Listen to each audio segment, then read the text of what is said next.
बिस्मिल्लाहिर्रहमानिर्रहीम अस्सलाम वालेकुम।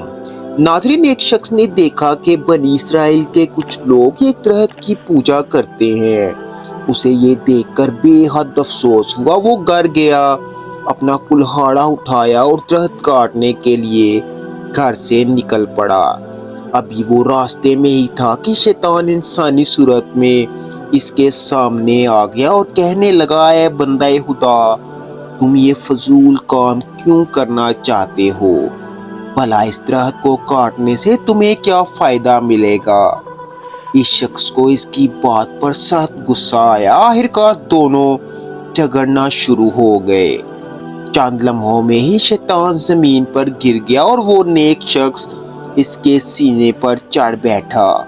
शैतान ने जब अपनी शिकस्त देखी तो कहने लगा, हम दोनों आपस में समझौता भी कर सकते हैं। तुम इस दरख्त को ना काटो।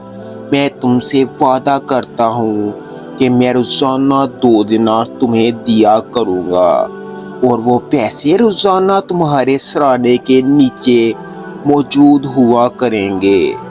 इन पैसों से तुम अपनी जरूरियात को पूरा करना और गरीबों की मदद भी करना। इस बात पर वो शख्स राजी हो गया और दरख्त काटे बगैर वापस घर आ गया।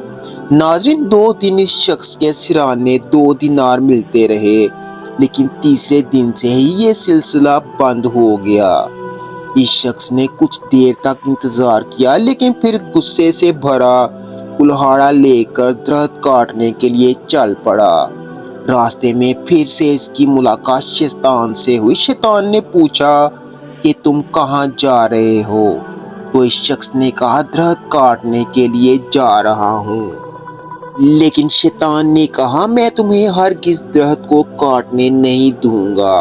वो दोनों फिर एक बार आपस में उलझ पड़े, लेकिन इस बार शैतान ने इस नेक शख्स को चित कर दिया और इसके सीने पर जा चढ़ा और कहा कि अगर तूने दरख्त काटने का सोचा भी तो मैं तुम्हें जान से मार डालूंगा।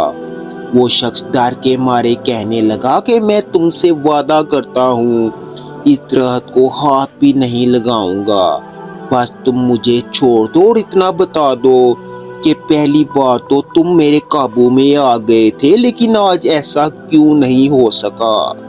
शैतान ने कहा कि पहली दफा तुम खुदा की रजा के लिए दरख्त काटने जा रहे थे, इसलिए मैं तुम्हारे काबू में आ गया था, क्योंकि मेरा बस उन लोगों पर नहीं चलता जो खुलूसे दिल से अल्लाह की राह पर निकलते हैं। लेकिन इस दफा तुम अल्लाह की रजा के लिए नहीं आए, बल्कि तुम्हारे गुस्से की वजह दिनार का बंद हो जाना है, इसलिए तुम मेरा कुछ बिगाड़ नहीं सके और मैं जीत गया।